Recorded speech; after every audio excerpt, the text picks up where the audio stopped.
All right, guys, here we are again. Just make it a little bigger so you can see me. Oh, no, sorry.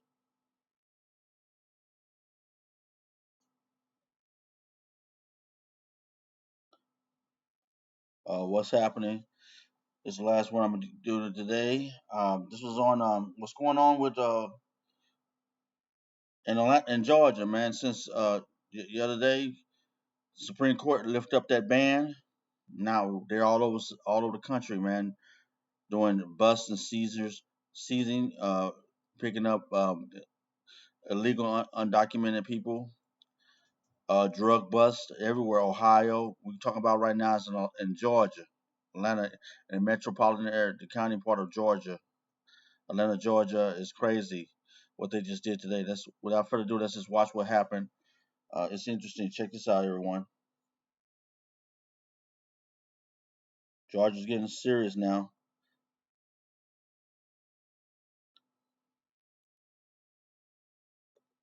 5:30, a major gang crackdown. Tonight, the FBI says it arrested 17 alleged gang members in connection to a violent drug trafficking ring out of Athens. Just this morning, the FBI's Atlanta office joined the Safe Streets Gang Task Force to make those arrests. 11 Alive's Chase Howell spent the day talking to people in the Athens area who say they woke up to SWAT pounding on their neighbors' doors. What you just heard were flashbangs used by SWAT in Jackson County early Tuesday morning. Actually, I think what they said is, come out with your hands up. We have a warrant. People living on Jimmy Reynolds Drive and Tyler Circle in Arcade say the Jackson County Sheriff's Office, the FBI, and SWAT were outside this home around 6 o'clock in the morning. And while the homeowner didn't want to go on camera, he tells me law enforcement kicked in his downstairs door and arrested a person living with him. When I asked why, he didn't care to elaborate. Neighbors also wanted to know. You'll hear occasional yelling, and there's times where cops just pull up for him, and I have no idea why. The FBI posted these pictures to their Facebook account, saying agents were out arresting gang members as part of Operation Summer Heat. We want to do our part to keep that stuff out of here. Kevin McCook is the sheriff of Jackson County. He says law enforcement hit about 3 different houses targeting gang members. So Sheriff McCook, clear this up, because people are just thinking up to people that you may think are gang members, when in fact, do they have warrants or are they in trouble for different things, and that's how you're able to take them off the street. So we're not just hitting random people. We're not just like pulling the slot machine hoping we get something. No, there's a background information that's done. A lot of legwork is done, and really in this particular instance. McCook says during these operations, no member of law enforcement was injured. Reporting, Chase Howell, 11 Alive News. And our thanks to Chase for that report. Now, the FBI says during the raids, they found a grenade launcher, close to $1 million in drugs and cash, and 26 firearms. That's getting crazy, guys. I don't know what's going on over there in Georgia. Got a little more information on this. Same news, just a little different channel. It's getting crazy, guys. It's in we've been ramped up on this, and now there's no going back. The Supreme Court has mandated. I'm sorry, has mandated this list of what's going on, and it's going to get crazy. Ohio just got a big hit too. So this is really serious. So we're gonna see what's happening out there. In a major crackdown on gang activity, the FBI says it arrested 17 alleged gang members in connection to a violent drug trafficking ring. The FBI's Atlanta office joined the Safe Streets Gang Task Force to make those arrests on Tuesday morning. It happened across metro Atlanta and in Athens. Law enforcement say they seized a grenade launcher, 26 firearms, and close to $1 million in drugs and cash. The drugs they found were cocaine, fentanyl, methamphetamine, and crack cocaine. U.S. Attorney Will Keyes unsealed 2 federal indictments and 1 criminal complaint charging that group with a variety of drug conspiracy and distribution charges. If they are convicted, they all face a maximum. Guys, it's getting serious out here. and I really want to talk to you guys about this and see what's going on, because there's not a slowdown, and with the Supreme Court lifting that ban off of the administration, it's going to get tougher and rougher in every state all over the union, because there was so much being held by the Supreme Court by that one judge refusing to move forward on what's going on in the country, that it had to it slowed down the administration and ICE and border CBD. So now they want, since they got this window of opportunity open, they're going to seize the moment. And they had a someone with the border czar today that was talking about what was happening, and he had a meeting with investigation with the other side, and he held a meeting, and he's giving them more of a look of what's going on. Uh, the border czar Tom Homan gives a better look at what's going on. You can So we're going to see what he's talking about right here. He's going to break down what they're looking for, so you get it right out the horse's mouth. Expedited removal case. Federal law says that's done by an ICE officer. If you have someone claiming asylum, of course have rights to see a judge. So due process means different things to different aliens depending on the different situations they're in. But no one's being robbed of due process. The only ones being robbed of due process are victims of illegal alien crime. They don't get the due process. They're bearing their children or having to deal with violent gangs that attack them and their families. They get no due process. So I can tell you, every illegal alien we arrest has some form of due process depending on who they are and what the specifics of that case is. But we know that process can be delayed. You guys got to see these type of people like her. Always, it seems like they're pushing an agenda. And you got the border czar telling the American citizens through the media what's really going out there in society, what they're really doing. You know, everybody, no one's perfect, but he's going to break down even the errors that you might think is an error. He's going to break it down so you understand, so the American citizens can understand what's going on. So it's good that he's going to show you guys, stop her a couple times, and say, no, you're mixing things up. We want the clarification to the American people to hear this. So without further ado, I want you to really pay attention and watch how the border czar Tom Homan breaks down this person that's trying to push a narrative against what's going on and what they're doing right now, so you can see both sides of the coin. We already know the narrative right now is the border czar, the border patrol, CBD, all these are just horrible for the undocumented, the citizen migrants, illegal migrants, the DACA, all these groups being tortured and being not tortured, but being harassed and snatched off the streets. This is the narrative that's being painted out there. But when we find out they had a case on them, or they stayed in the country, or they already went to court and they're still staying here without going back to whatever country they're from, then you have a different picture. Then you have a different outcome. And at that point, if you used all your court appeals and court dates, then you should leave on your own will, or you should be assisted by our government agencies. And that's when I don't think nothing's wrong at that point. But I don't know every situation. But let's listen to what Tom Homan has to say. We have spoken to a woman recently, I don't know if you've seen any of the reporting, who had legal status here. She was a longtime green card holder, and without getting too much into it, she was detained at the airport for days and had no idea why she was being held, was ultimately released after about 10 days, but never saw a judge, never even got the charges before her. Well, first of all, I don't know the specifics of that case, but I tell you, a lot of people enter the country. I can't get into the specifics. There's a lot of law enforcement sensitive information. that are found in numerous databases we check. We don't know her situation is. Was her an intelligence report? Somehow she's affiliated with something.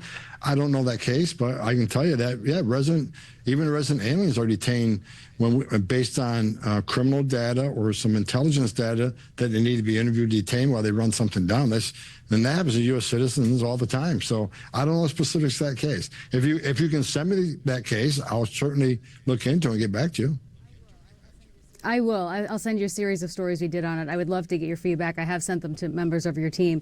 And, just again, I know that you talked about collaterals and people are going to get caught up in some sweeps potentially that maybe don't have a criminal record. The numbers are out there that the vast majority of people being detained don't have a criminal record. Wrong. So the majority of people detained are criminals. I look at the numbers every morning. And about 70% of everybody ICE arrests is a criminal. Now, a lot of the media says, well, they're not criminal enough. It's only DUI. Over 10,000 people a year die from DUI.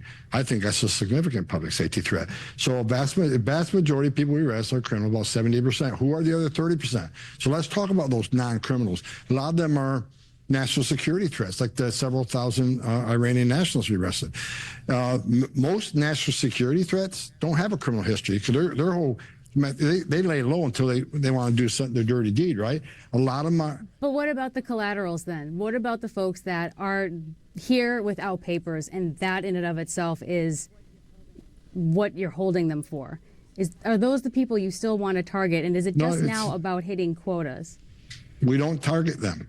We target national security and public safety threats. However, there are a few. Well, are those the people that you want to detain? No, in other words, is there any discretion here with your officers or agents? Is there any discretion if they say there is no record here? We want to maybe expedite a court hearing, but they can be, not in a jail cell. If you're in the country illegally, that's not okay. They're in the country legally in violation of law. They enter the country legally, which is a violation of criminal law. It's a crime to enter the country legally. And that's what I had to really understand myself, because I was listening to all these other narratives, but then I had to look at the U.S. law, U.S. federal law, not state, city, and these things that's been mixed up with a lot of these special groups, council groups that have added things into. But federal law, you're not going to change the federal law without us voting on it.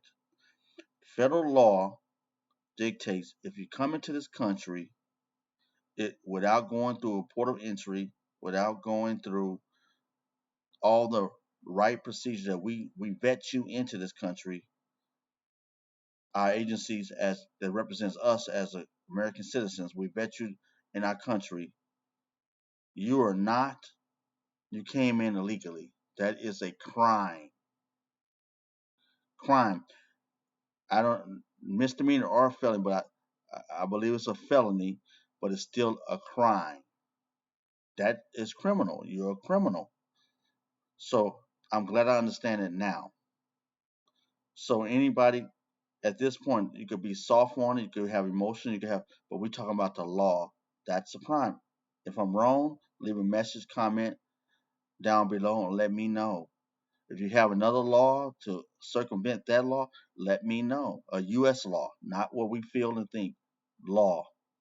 And I will look into that. But what I understand now, that's a law. You can't just push your narrative on the United States laws that govern our borders, that we agreed upon as citizens. So that's all I have to say about that. And I'm glad that Tom Homan is speaking on that. So without further ado, let's continue. And we're not targeting the non-criminal. We're targeting public safety threats and national security threats. However, if we find an illegal alien that's not a public safety threat and doesn't have a criminal history, it may not be a national security threat, we find them during our operations, they're absolutely going to be arrested because they're in the country illegally, and that's not okay. If the message we send to the whole world is, if you enter the country illegally, it's a crime, but don't worry about it. If you get order removed, don't worry about it. If that's the message we send, you're going to enter the country illegally. As long as you don't commit another crime, no one's looking for you. If that's the message we send the whole world, this is never going to change. So is a violation of criminal law in this country illegally, and we're going to enforce immigration law. There's nothing in the immigration law that says you have to be convicted of yet another crime to be arrested and deported. The problem here is, on the last 4 years of Joe Biden, they didn't enforce the immigration law. Secretary Mayorkas gave instructions to ICE, and I've seen it, that says you can't arrest somebody for simply being here illegally. They got to be convicted of a serious crime. Mayorkas rewrote federal statute, and he doesn't have the authority to do that. So if you want the number of collateral arrests to decrease, then let us in the jail. The more officers in the jail, the less officers in the community. The more. Did you guys just hear that? The previous person that was similar to his position, or parallel to his position, or right below his position, was rewriting federal codes, and he didn't have the right to do that. Was pushing agendas from his platform that no one addressed. And now it's being corrected to what the norm was, but you had 4 years of living this way, and you think this is okay when it was not the law. That person should be dealt with by the U.S. law that's held up responsibly. And if something Tom Homan just said, he saw things that this guy Mayorkas was writing in that wasn't, he didn't have the right, he didn't have the authority to do that. And he said he's seen it with his own eyes. So now things are being addressed in the correct way. It's been going for previous 4 years. It's going to be shock to people. It was shock to me. Some of the things I thought was norm wasn't norm. It was illegally done. So I'm glad it's being addressed now. What's your opinion? Leave a comment down below. Officers in jail, the less people being released to the community, that forces us to go into the community and find them. And I guarantee you, most of the time we find that person we're looking for, the criminal target, they're with others. And we're not turning a blind eye to them.